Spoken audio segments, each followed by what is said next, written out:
Horseman, you said you were going to take me out. But you made a big mistake when you started messing with the little stingers. So now the time has come. So before you make your next move, think it over, creep.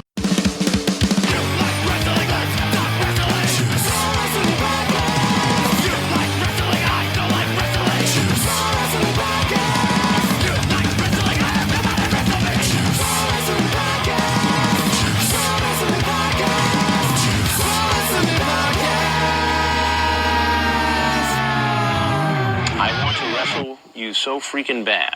Wrestle me. Welcome everybody to Juice Pro Wrestling episode 140. A man called Sting. He's a man called Sting. Oh yeah, Bodie, I know that's your favorite fucking theme song from Sting. Just admit it, and we can all get on with our lives. My favorite was when he was Flash and he was teaming with Jim Hellwig, aka the Ultimate Warrior. That's right. You remember that, Jed? Thank you, everybody, for tuning in. This is a very special focus episode once again. Bodie actually came up with this idea. He's like, hey, motherfuckers, why don't you talk about the Stinger? He's back. He's in AEW now. There's a lot to talk about. He's the icon. He's one of the most influential wrestlers of the past 30 years. So me and Spread are like, you know what, Bodie? For once in a blue moon, you have a great fucking idea. So fourth time. Here we go. I'm about to crack open a Steve Weiser broken skull. Bodie's got a little bit of a little bit of vino, some Cabernet Sauvignon from Sterling. Remember when you made me drink that wine on a fucking episode? I got shit faced and called Yeah, off it's work. pronounced Cabernet Sauvignon, you fucking savages. About to sovereign fucking your ass or something like that. But anyways, Steve Borden, the man, the myth, the legend, started his wrestling career in 1985. The last time our beloved Chicago Bears won the fucking big one. Bears. Not Bears. He started and he was discovered by a guy. I think his name was like Ron Bassman or Rick Bassman or something like Ron that. Bass. Nicole Bass. Remember her? Yeah. She looked like China that was melting a little bit. But anyways, yeah.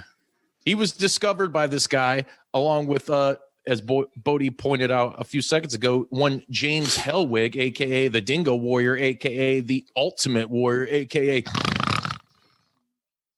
You know, that guy. They were discovered. They were introduced as a tag team called the Blade Runners. They were Rock and Blade. And they were only a tag team. It was a very short-lived tandem. I think maybe a little over a year or so in like the UWF. And then from there, they split up. James went on to go to WCCW, which is one of our favorite promotions from Texas from back in the day. Yeah. Where he became the Dingo Warrior. And then after that, became the Ultimate Warrior with the WWF. Google it. It really did exist. It's not just a panda fucking animal thing. And Sting went on to the NWA and Crockett Promotions and later WCW. And we'll get into a little bit more of where he was on his adventure in wrestling here in a little bit. First, I just want to say this. It's fucking awesome to have such a legendary figure back in wrestling and a guy who is very well fucking respected. So I'm going to start off here. We're going to go around and just obviously, at least with us three and probably a lot of you watching and listening, our earliest memories of Sting are from the old NWA WCW days. And I'm talking like pre-Crow Sting. We're talking about the surfer Sting, man. You know, the guy you heard on that fucking intro that was kicking in with RoboCop back in the day. You know? He was kicking it. Oh, he was kicking it. They were going after Clarence Bodiger. But my earliest memory of Sting, and this is something I kind of want to point out too, because back in early WCW, once Turner took over, they didn't really have anybody that was on that level, marketable level, like a Hulk Hogan, you know, or Ultimate Warrior or anything like that. Sting was the guy, you know, as far as merchandise goes, T-shirts, toys. video games. Now they did have, they had some shit, but there wasn't anybody that really stood out that you could mass market, especially the little kids. And here comes this fucking dude all jacked, like, was he like 6'5" or whatever, 6'4", looking big ass dude, jacked, tan, the fluorescent face paint, the spiked hair with the little blonde rat tail.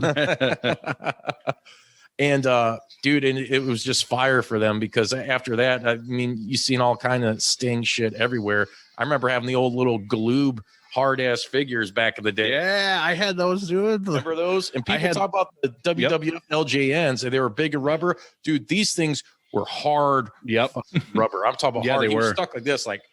Yeah, I had those. I had the Road Warriors. I had King Kong Bundy. Like, I had a lot of the NWA guys. So a lot of the NWA. I had the NWA ring too. That NWA ring was dope. But Sting back in the day, WCW, man. He went through a lot of phases and changes in his career, one might say. And I think he said this himself, Ric Flair is responsible for making him. But he had a lot of good feuds that I remember from back in the day in WCW, whether it was with Rick Rude, Big Van Vader, who spin the wheel, make the deal, who could forget that fucking shit? Obviously Ric Flair, he was a horseman for a point in time too. So Google that, check that shit out. I'm sure there's for a hot minute he was. But I just remember Sting being one of those guys that as a young kid, he captivated me. And I was watching WCW for a lot of different reasons. He was kind of the exception. I mean, he was good in ring, but he was still, like I said, he was basically Vince's guy, but he wasn't with Vince. It was like one of those weird things. He's a guy that should have been up in New York with the WWF back in the day, just because of his look and his charisma and all that. But like I said, a lot of great feuds. The Great Muta is another one that I absolutely love. Like in and out of Japan and in the US, his feuds with the Muta were fucking amazing. And the list goes on and on. Is there any moment, we'll start with you, Bodie, that sticks out in your memory from early WCW or NWA Sting? Yeah, man. Like we were mentioning earlier, great feuds. I think I was around 8 or 9. I think it was 1988 though, when he had his hot feud with Ric Flair. That's when I really noticed him. You know what I mean? Like really caught my eye. That's the first I can really remember of seeing Sting and just being drawn to him. And at that time, me and my dad were watching WWF. We're watching Saturday night's Main Event, and we're Hulk Hogan, Jake Roberts, DiBiase, or Savage. You got these larger than life characters. And I mean, I knew who Ric Flair was and Dustin Rhodes or Dusty Rhodes. My bad. Dustin was just. How dare you? Dustin was just a little trickle down my thigh. But no, I remember that I felt like WWF had these larger than life heroes, these larger than life characters. And then like the NWA dudes were like real fighters. Yeah, they were like real wrestlers. Yeah, that's the aesthetic that they had. That's what drew me too. Guys like the Horsemen and exactly. And you had your guys who were a little bit like, say, like Ricky Steamboat, but he kind of got more once he went up to New York. Kind of developed that shit with them and then came back. Yeah. But yeah, other than that, go ahead, man. Yeah, and I think what I was alluding to is Sting was like the first NWA guy that seemed to me larger than life. This larger than life action stuck out like a turd in the punch. Oh my god, yeah, the face paint and the moves, and like back then he was considered pretty much a high flyer. Nobody moved like that really. Him and he was a Savage, he was a big dude. He was, and fucking the Stinger splash, getting some air on. Oh my god, yeah, and then. After that, I remember him. I think it was Mike Rotunda and Barry Windham he feuded with too. I went back and watched those not long ago. Actually, I watched a lot of early Sting stuff. But yeah, that's what I first remember, and I loved Sting when I saw him. Like this dude's just an American hero. He was the American. He was like Hulk Hogan, the NWA version of Hulk Hogan, pure American white meat babyface. So yeah. Totally. What about you, Stratton? Oh, I'm gonna be a disappointer because all I knew about Sting was the same thing I knew about Ric Flair back then. I was all WWF. I didn't I knew more about Sting when he was the anti arch enemy of the NWO.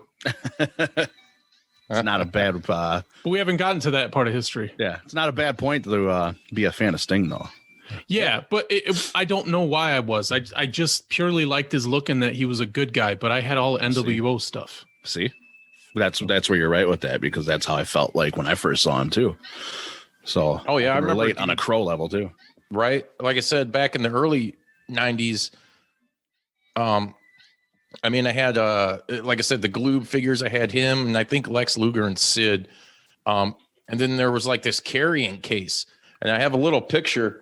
I have a picture of me when I was little, and I think for Christmas one year or my birthday or some shit, I got like a Hulk Hogan sleeping bag, and then there was this WCW like vinyl plastic case that like opened up, and you could put your figures in. It had Sting on the front and Ric Flair and shit.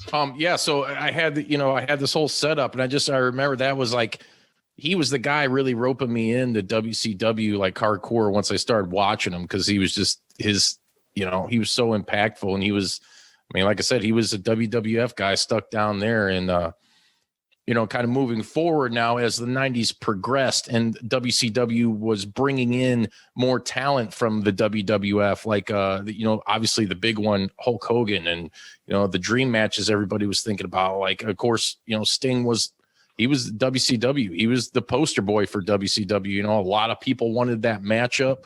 They also wanted like Flair versus Hogan. And then, Macho Man, all these other guys followed. So at this point, like, Sting's kind of transitioning, hair's kind of growing out a little bit longer. It's not fully bleach blonde anymore. Monday Nitro had just started. And then all of a sudden we get, this probably one of the biggest, if not the biggest heel turns in professional wrestling history with Hollywood Hogan, Hulk Hogan joining the NWO. And that kind of set the precedence for probably, I mean, it's got to be Sting's biggest program really that he's ever had. I mean, and definitely one of the most important in professional wrestling. I mean, dude, it was a year-long build. He totally changed character, right? And it was so weird to go from the guy who's like pounding his chest and fucking, doing the woo, ripping off Ric Flair and shit, to he felt betrayed by WCW, I guess, or he was still team WCW, but he saw the NWO coming in, and he backed off, and he started sitting we didn't see him for a while. And then all of a sudden he's in the rafters, and he goes from bright and colorful and spiked blonde hair to, his hair's starting to get longer. He's not dyeing it anymore. And he's got face paint where he looks like the fucking Crow, and he doesn't say anything. And the best part about this whole program is he didn't like say shit for damn near a year. And, you just saw the character evolve without him saying anything. He was just like super stoic and like eerie and like sitting in the rafters. And, one of my favorite moments was when he was standing up in the rafters, he had that fucking vulture on his arm. I mean, dude, that was badass. Like, that was the sickest. Fucking vulture and shit. Yeah. Like Crow, which I was super obsessed with at the time. He was kind of like WCW's Dark Avenger. He was rappelling from the ceiling on that fucking rope and coming down. We've talked about it before, kicking all 28 members of the NWO's ass. and they just built it so perfectly for him to get to Hogan, to bring the title back to WCW, because he was the golden boy. He was the golden goose for WCW back in the 90s, man. So once that happened and we get to Starrcade 97, and albeit it was a screwy finish and whatever. And, if you go back, a lot of wrestling historians and smart marks, a lot of people like to shit on it. I still think it was a great moment. He did win the title. It should have been a clean finish. I will agree with that. Although it wasn't. You can go back and watch it on YouTube or the WWE network if you're into that type of subscription type kind of sort of thing. But it was just awesome once he turned into the Crow and we got this brooding Dark Avenger, character. And before we go any more into anything after that, Sretton, we'll start with you on this one. What are some of your favorite memories of when Sting turned into the Crow? Well, I was obsessed with the Crow at that time too. Well, pretty much once Brandon Lee passed away or was killed, however you want to say it, I was just obsessed with that movie and all the music, everything having to do with the movie. So when Sting painted his face the same way, I was like, well, I was very impressed to the point where I dressed as black and white face Sting one year and for Halloween, and then the following year I dressed as red and black face Sting for Halloween. So even though I wasn't really like a big fan of him as a wrestler, I just liked his gimmicks. I liked his appearance so much. I liked that he came off the ceilings. I like that you didn't know whether he was a good guy or a bad guy. Yeah. And at that time, I mean, so we're talking, Stone Cold hasn't really became Stone Cold yet, fully came into his own. So, I mean, it was super cool. It was just, and it was one of those things that was like out of the blue. I mean, nowadays with, everything that we've watched and seen, I mean, maybe you can see some of the stuff coming, but it's just one of those moments in wrestling that I don't think it'll ever be duplicated as much as people might try. But just the whole story of it. And if you think, and word on the street is Scott Hall was the one that gave him the fucking idea to be like the Crow, like to dress up like the Crow. But if there's a lot of parallels between that movie and like what happened in the storyline, with, Brandon Lee's character, Eric Draven, obviously a little more intense, him and his girlfriend being murdered, but coming back for vengeance. There was still like that hurt and that despair. And it's kind of like that transitioned very well into what Sting was feeling with, the NWO coming in and feeling like WCW had kind of, welcomed in Hogan and whatnot and turned their back on him. And then look what happened. And now, he was just sitting by and biding his time, waiting for the moment to strike. And it was so perfect because he had all those members. And just like in The Crow, where he's striking each one down, Sting was kind of doing the same shit. And you never really knew when and where he was going to strike, or how. I mean, was he coming down the rafters, or what was that one where they had a bunch of guys coming out in Sting masks and shit? Yeah, fake Sting. Not the bogus NWO Sting. Yeah. And then one of them turned out to be the real Sting in the ring. Yeah. The only thing that's for sure about Sting is nothing's for sure. Love that line. That was the line he said. I think that was the last line he said before he just started that Crow gimmick. Because that was when they made him an offer to join. And he was like, the only thing that's for sure about Sting is nothing's for sure. Next thing you know, he's silent for over a year and he's dropping from the rafters with a baseball bat. Yeah, and he's also incorporating a new move at this time, which I thought was cool. It's like a reverse DDT, the Scorpion Death Drop. Yes. Which was super awesome. I mean, why not add to your repertoire, where you had the Scorpion Deathlock, a.k.a. the Sharpshooter, whatever the fuck you want to call it. But it was super cool that he incorporated that move into it, and it looked like a badass move because he would just come up. I love how he just grabbed guys by the back of their head and like look at him and just fucking drop them. He just have that stone cold look on his face and just fucking drop them, man. And it looks so cool, man. Yeah, it did. I will continue to say all variations of the DDT should be finishers. Nothing happens after that, but they are all awesome. Even a simple DDT, just every variation is awesome. So Sting's was cool too.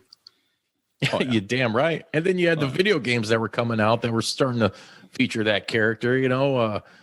What was it? I think in WCW NWO Revenge, if you're in the Battle Royal, I forget what you got to do or how it happens. If Sting's the last guy, he comes fucking down on the fucking rope into the middle of the ring. That's pretty badass, man. And the opening to that game is fucking killer too. Yeah, where the semi truck's driving, and it's Hogan driving the truck, I think, or some shit, and fucking stormy night, and the lights kick on. All of a sudden, it's just Sting in the middle of the road. Like, what the fuck's going on? I don't know why, but I fucking like it.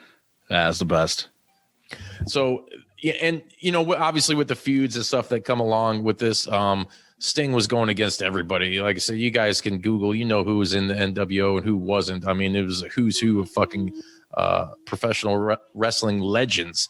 But then after that, this is where I didn't like the fuck. So the NWO splits up, right? It's like Bloods and Crips. They're fucking doing the gang warfare shit. Wolfpack versus NWO Hollywood, black and white. And fucking Sting. And to me, I always thought this kind of tarnished that whole fucking story, and everything. He joins the fucking Wolfpack, and he starts painting his face fucking red. He's got the fucking Austin goatee in the red face paint. He looks like a fucking tomato. I couldn't really get down with it. And, the Wolfpack was like the hot clique, the hot faction of the fucking moment. You had him, Randy Savage, I think, what, Luger? Or was he NWO Elite? I don't know. It could be mixed. Dude, there's so many different NWOs. Yeah, Nash and whatever. I didn't really care for that version of Sting. The red.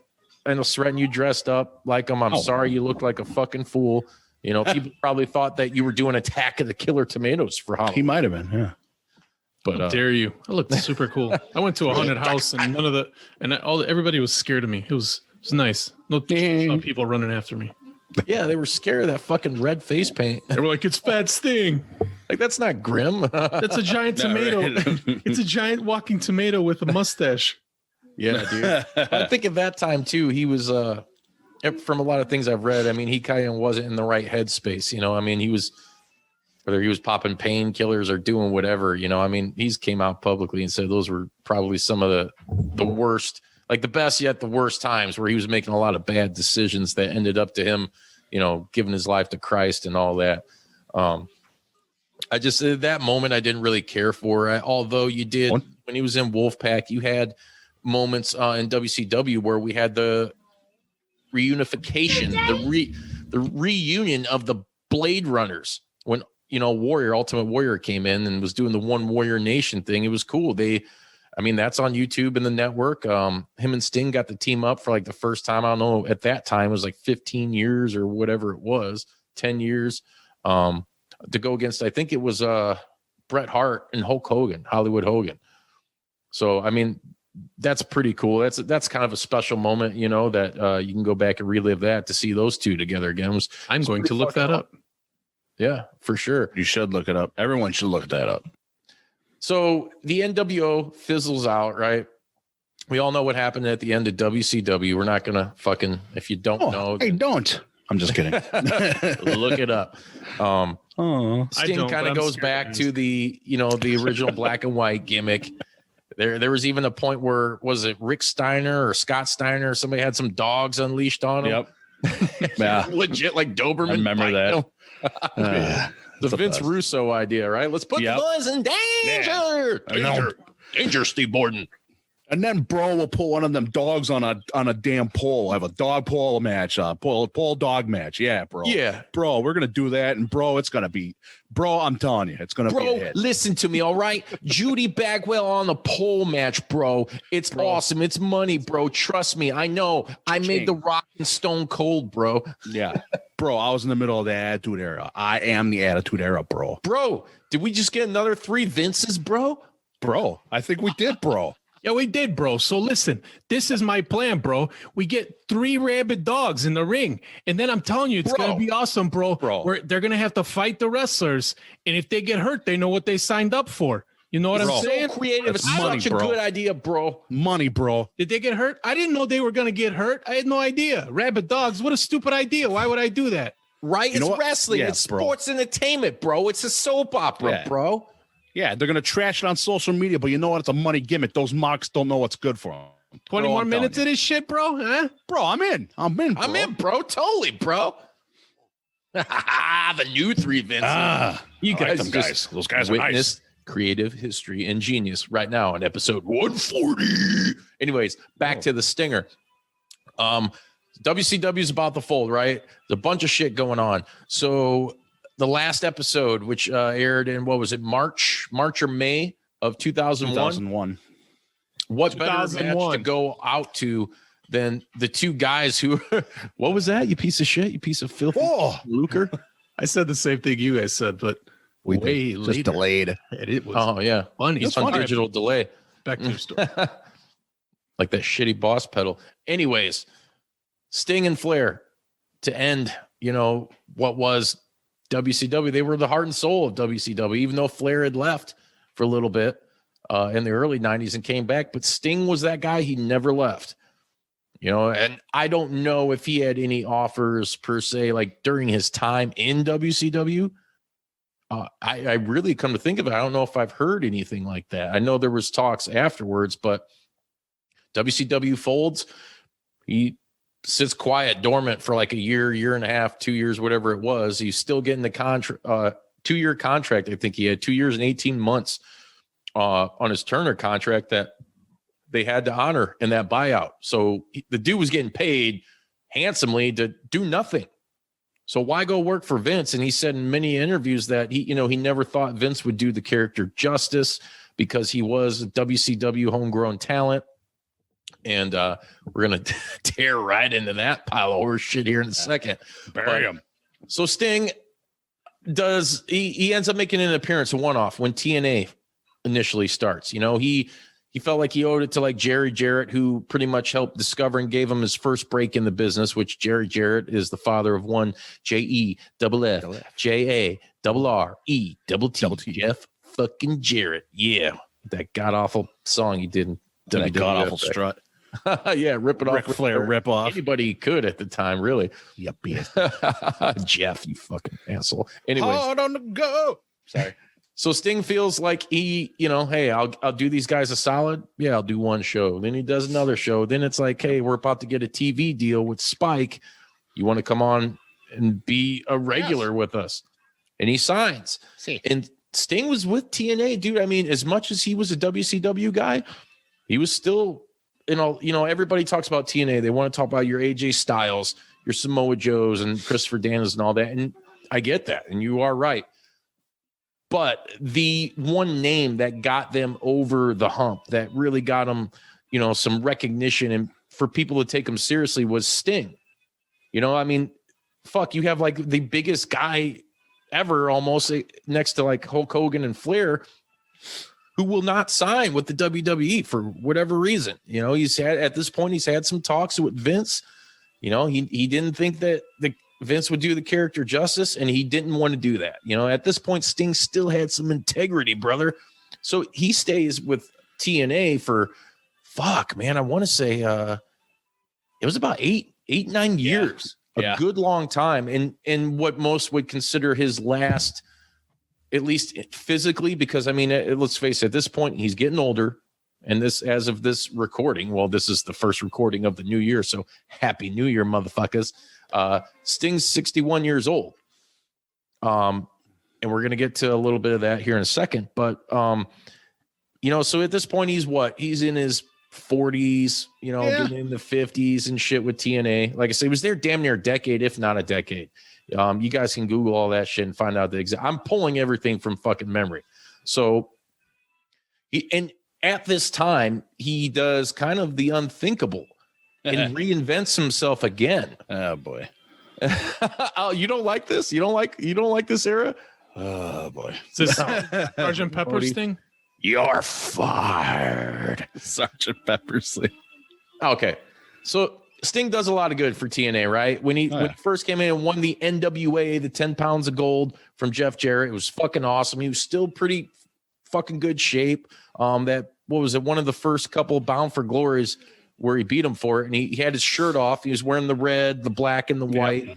And he was jacked, man. It was cool. And it was a mixture of like the old Sting and maybe a little modern Sting. His hair was still long, but it was a little bit shorter.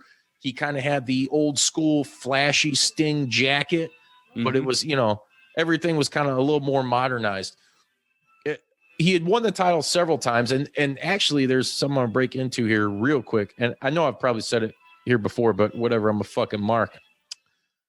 I was at Bound for Glory 2008, 2009, where he fought Samoa Joe for the world title. Oh, and I was I was only a few aisles away from the ring, and Sting and Samoa Joe come right through our fucking, me and my buddy Johnny B. What up, motherfucker? Comes right through my fucking aisle, dude. I'm freaking out, man. I'm just like, holy shit. It's a pay-per-view in Chicago. Fuck, even Mongo McMichael was there, the Bears. Here comes Mongo. Yeah, there you go, George Kittle. We heard you like the Bears. Yep. So I'm freaking out, dude. It's intense. It's a pay-per-view. It's fucking Sting, and he's coming right through my aisle with Joe, you know, in the world title bout. I fucking smack him on the back and I'm like, fuck yeah, stay up, freaking out. I'm wearing my old Decrypt fuck your opinion shirt, dude. So if you guys go back and watch Bound for Glory in Chicago in 2008, you will see it's clear as day too. When I turn around, I'm like doing the holy shit. It says "fuck your opinions" really big right there. Yes, which is pretty awesome. They had a good zoom on it. And that's right after they did that was the spot where they go up and they're kind of on the stairs and Joe jumps and does like that drop kick on the stairs. Yeah, dude, that shit was insane. Yeah, that messed them up too, man. Yeah, that might have messed them up for life. So like, and this is and there's a couple things we're going to touch on real quick here. So that to me was huge, you know, because before that, I don't think I had ever seen, unfortunately went to a WCW event, you know, never went to a live event, never went to a Nitro or a Thunder or a pay-per-view. So that was pretty big for me. And I was a huge Sting fan. But during this time, you know, like we said, Sting's reinventing himself. The first time, they create what was known as the Main Event Mafia with Kevin Nash, Kurt Angle, Booker T, and Scott Steiner. One of the best factions in pro wrestling. I mean, it was like they took the Horsemen and it was up a notch higher because these guys were all former world champions. The whole shtick was, you know, commanding respect. You know, these young guys in the business don't fucking, you know, give us the respect that we deserve. And dude, they had a good run until it kind of imploded. And then, you know, you still had some good matches with Angle and Sting. But Sting was coming out. He was still wrestling in, you know, your typical Crow get up and whatever. But it was cool because he was coming out in a suit. You know, he had the hair slicked back. He's always wearing the shades, which I was half tempted to fucking do tonight, just in tribute to the man. He wears shades fucking everywhere, dude. He probably wears them when he's having sex. You know, when he's busting out those little stingers. Main Event Mafia, dude, was super awesome. That thing fizzled out, you know. Sting's he's feuding with everybody, dude. There's the infamous, you know, the match with Jeff Hardy, which Jeff Hardy was looking forward to. And I don't know if maybe Jeff was in a bad place, you know, but I know for a fact that like Sting was his hero growing up. He wanted to be Sting, you know, and that's one of the things that got Jeff in the wrestling. So now he gets to wrestle him for the title and he's all fucked up on drugs, dude. You've all seen the match, you know, or he can't come out. He's just like, he's trying to throw his shirt. And Sting's like, what the fuck is this? You know, like fucking beats him and whatnot. So after that, Sting, Hogan and Bischoff, that regime come in, you know, main event Mafia is fucking the first incarnation of them is done. Sting at this point has had a bunch of great matches with a bunch of people. I mean, AJ, you just go back and look at TNA if you get the Impact Plus app, because if you're going to fucking do the network, you might as well do Impact Plus because you got the money. That's right. Everybody's got a price. So after all this shit, Hogan and Bischoff are taking over. They're trying to rehash almost like an NWO storyline, whatever the fuck it was. It was kind of lame. And long story short, it ended up being this group Immortal, which was Hogan and Flair together with Bischoff and Steiner, be my brother, and a bunch of other fucking guys like Mr. Kennedy or Anderson. And it was a hot pile of garbage, but Sting changed his character again. This time becoming what was known as Joker Sting. So Sting had enough and he smears his face paint. He essentially goes nuts on screen. He's wearing the fucking suits and everything. And he's like, ta-ta for now. He was doing all that crap. Bodie, I don't know how you being a fucking comic geek, especially DC guy, you couldn't get in the fucking Joker Sting, dude. I thought it was great. Oh, man. Totally channeled Heath Ledger. There was a lot of cool shit where he, like, for instance, we're talking about earlier when in WCW where he brings the Vulture out, where he comes in Bischoff's office and he's just being crazy and he puts the fucking big giant crow. That was funny. On his fucking desk. He's like, don't move or he'll pick your eyes out or some shit. Like, it was just cool how he did it. The insane icon, they were calling him. He had that t-shirt that looked like Heath Ledger's Joker and it said like, are you serious on there? Or something like that. I liked it. I enjoyed Joker Sting because it was a little fresh take, you know. on a character. I mean, dude, he at this point, fuck, you've been using the Crow gimmick for 15 fucking I was years. gonna say 15. Yeah, 14? something like that. So, you know, I'd like to know what you guys think. So please leave in the comments what your opinions were on Joker Sting and Sting's time in TNA in general. I thought he was vital to the company. It got to the point where he pretty much did all he could do. And now we go into the WWE part of his career. Joker So yeah, it did happen. my world. The one guy that would never go finally went because, I mean, at this time, let me remind you guys, there's no AEW. There really isn't anything else. He's not going to go to Ring of Honor. You know, when he was in TNA, he was helping build that company and that brand, and they were looked at as a legit second company to WWE, WWF, WWE. What I fucking hate. www. Don't you wish you could have grown up with it just being called one company so you weren't so conflicted every time? Yeah, exactly. Like W. All right. Wrestling. So before you go on real quick, dude, I just want to put in my 2 cents here. Okay, so Main Event Mafia, just rewinding a little bit. I love Main Event Mafia. I love the empty arena match you had with Kurt Angle. That I still got a Main Event Mafia shirt, dude. brother. Awesome, dude. Good on you. I love it, dude. I like that. It was the immortal thing I was getting to that I didn't like, and I wasn't a huge fan of the Joker gimmick. I'm gonna stand my ground and say I was not a huge fan of it. There were moments, there were good moments. There was moments I popped at, but overall, he kind of lost me on it a little bit because it was like, I don't know. I guess trying to capitalize on something, and it was like, dude, that's it just didn't. To me, it didn't fit, and it was like being forced. That was my opinion. I mean, you know, opinions are like assholes, but that was mine. Everybody's got one, and they all smell lovely. So, I mean, I was still a fan of Sting, and it didn't resonate with me. It might have resonated with a lot of other people, but like I said, there were good moments, funny moments. I might have to go back and look at some highlights of it, but when I was watching it back then, it didn't stick with me. And I can respect that. And Stratton, you don't know jack shit about this. I don't know shit about it, but I don't. I'm just being honest. I have no respect for what you just said. Maybe you should do like everybody else. Do research now that we kind of gave you some bullet points to go off of and check it out. Yeah, I'll do that for sure. As soon as we get done, you're so fired. What I did realize is when I stopped watching wrestling during this conversation, when NWO started splitting in all the different factions, I was so bored I stopped watching wrestling. Yeah, that's what killed it for you, huh? Until Wallace was like, "Hey man, you want to watch a Young Bucks?" Because that's how Wallace talks off mic. You just call me Jew Wallace? Yep. No. What June. Mama June Wallace. June Wallace. Mama June. Jesus Christ. Come over here and watch some Young Bucks kick the shit out of people. Hey, do you know who the young? In Northwest Indiana, we got talks like this. It's the three Wallaces. I fucking hate you both. Just black your screens out. And Y'all ever heard of Kenny Omega? He wrestles in Japan for New Japan Wrestling or something. He's part of this one faction you might have never heard about. Yep, the Supper Club, and then he does this P trigger. Oh shit! It's a hoot. And he's best friends with the Young Bucks. They're about to start a company with a billionaire. I'm gonna spit my wine out. We're the three Wallaces. I'm gonna spit my wine out, dude. That's great. God.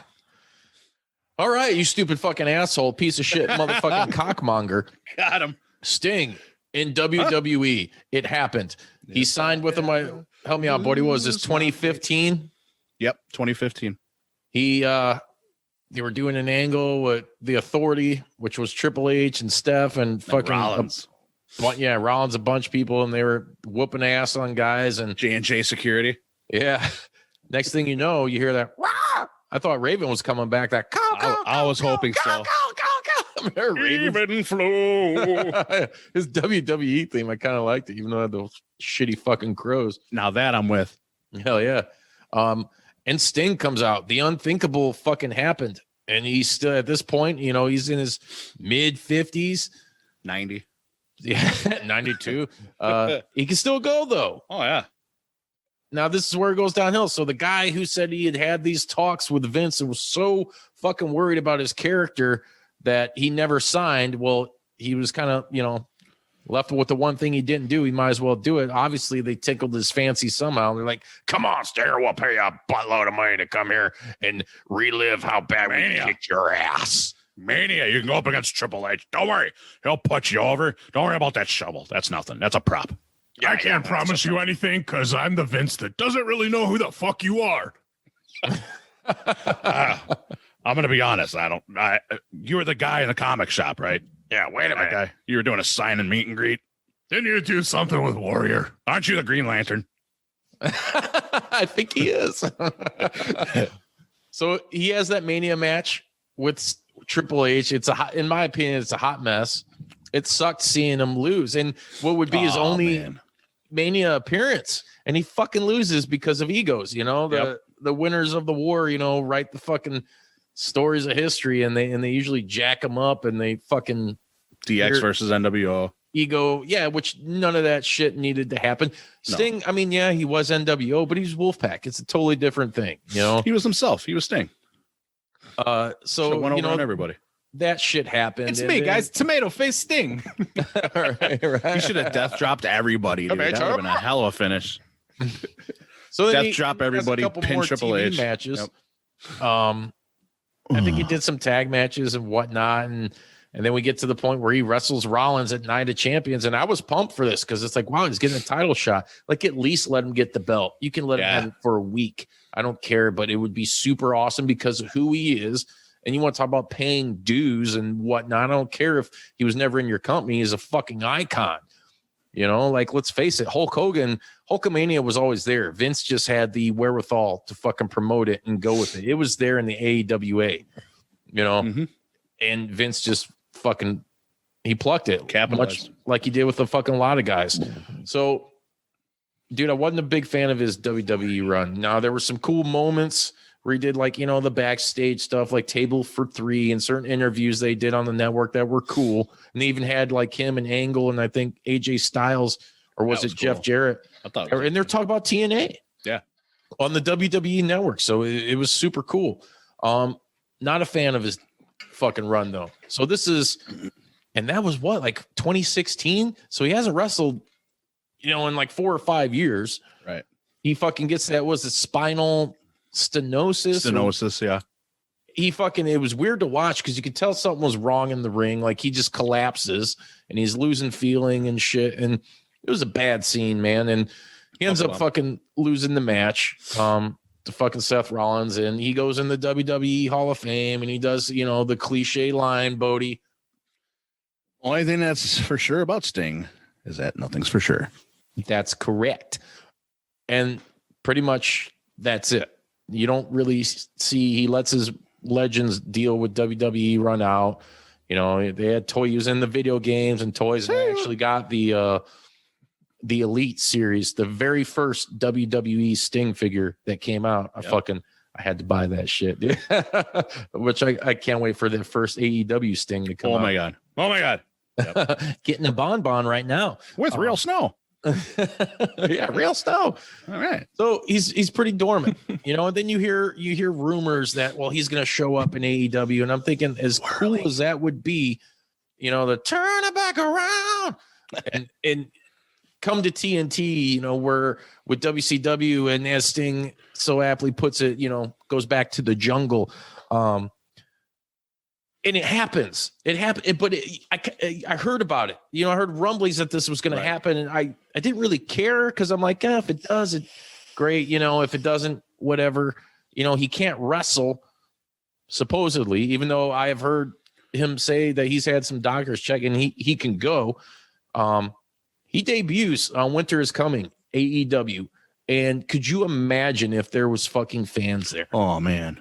I mean, there were a few fans, it's socially distanced or whatever, but if it was a packed house, that would have been insane. It's already an insane moment, dude. Everything was so well done. His WWE debut was fucking well done, but this just felt awesome. The whole theme, the winter is coming. He comes out, there's the snow, which is kind of a new thing. And it gives him a little bit more of a stoic, darker edge, He adds to it, and he comes out and he just He makes it known that he's fucking there, and we don't know why. And, you know, as of this recording, it's still, we don't really know too much about what's going on. It's week by week. He comes out. Good. And yeah, and I like that. It's cool. Good. And it's weird that you can still do that. And you can take a guy and a character that's so fucking well established. We're talking 20, 30 years now, and kind of not really reinvent him, but make it feel like that again. Much like when they had Goldberg come back in WWE and, you know, made him feel like a fucking monster again. The first time. Come on. That was, God damn it, boy. You better take that fucking thumb, turn that sumbitch sideways, stick it up my ass, because I'm looking for a good time. Good. I'm not a fan of Goldberg. So there.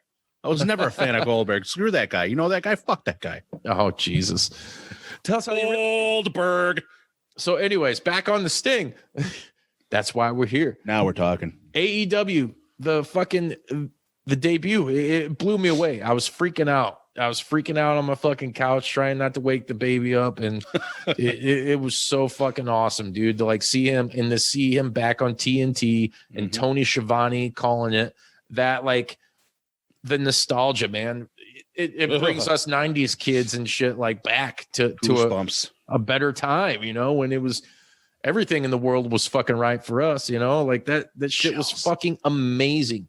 And he was just on the AEW Unrestricted podcast, and he was talking about how he wanted to do a cinematic match with Taker, and they weren't going to give it to him. No. So he's like, you know what, I'll let my fucking contract expire. And then Tony Khan had been hitting him up, and hey, do you want to do cinematic matches? Yes. Let's fucking do it then, you know? So we do know we're going to be getting that at least. And who knows whether he mentors Darby Allin or whatever the fuck.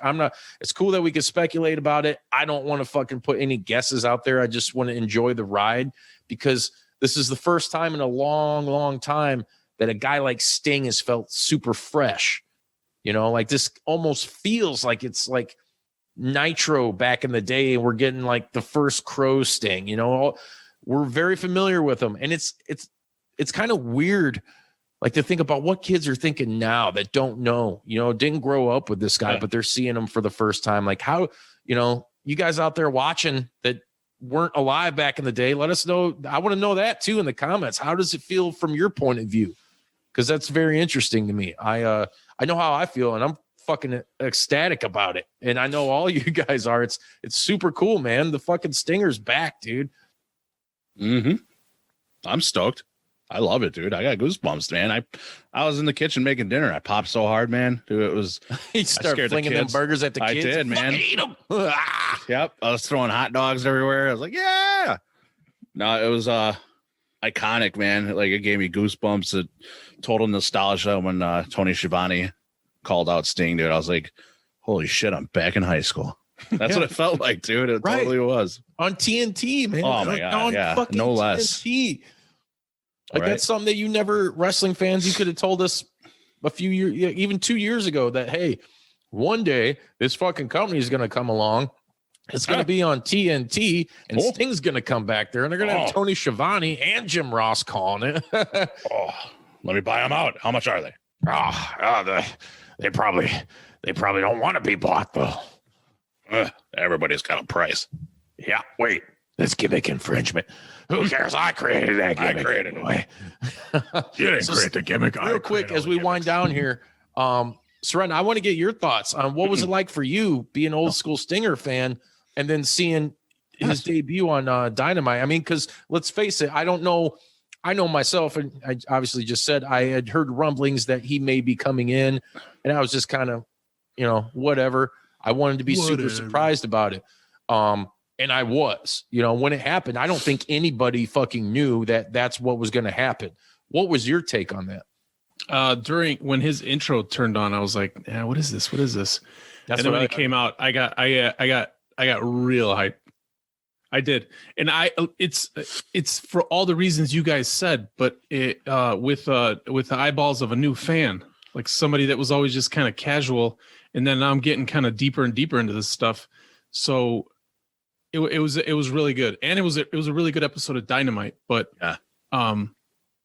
yeah, when he screamed out and everybody else screamed with him, it was just cool. And See, I don't have any TNA context. I don't have any context but the Silent Crow, and then a little bit when he was whatever he called himself, the Surfer Crow. One of his first iterations. The Surfer Crow.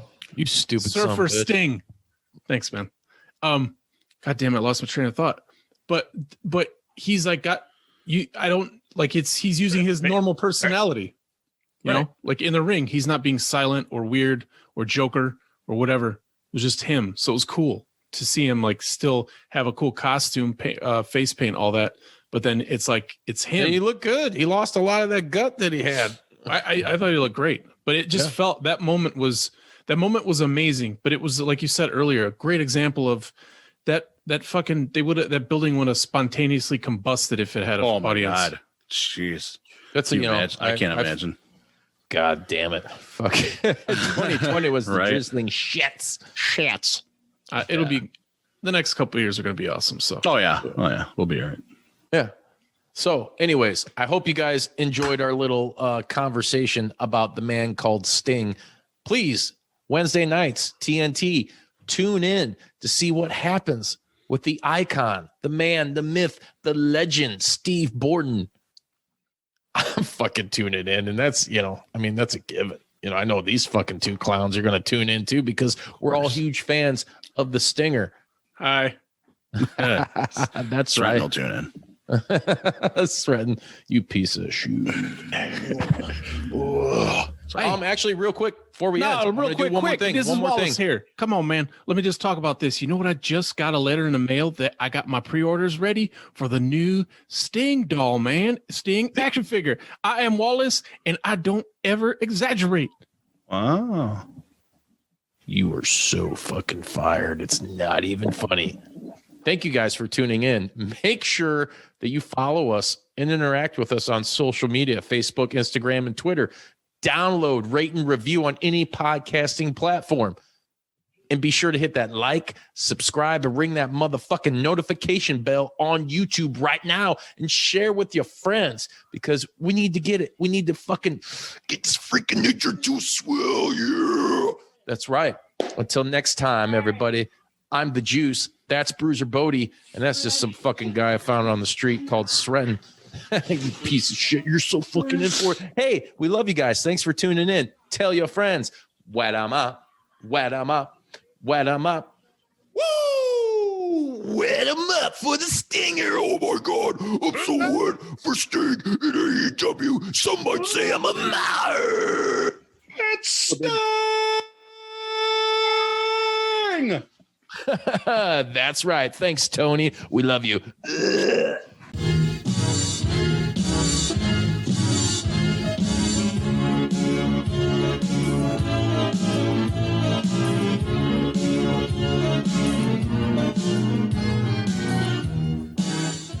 You gonna do sex to me?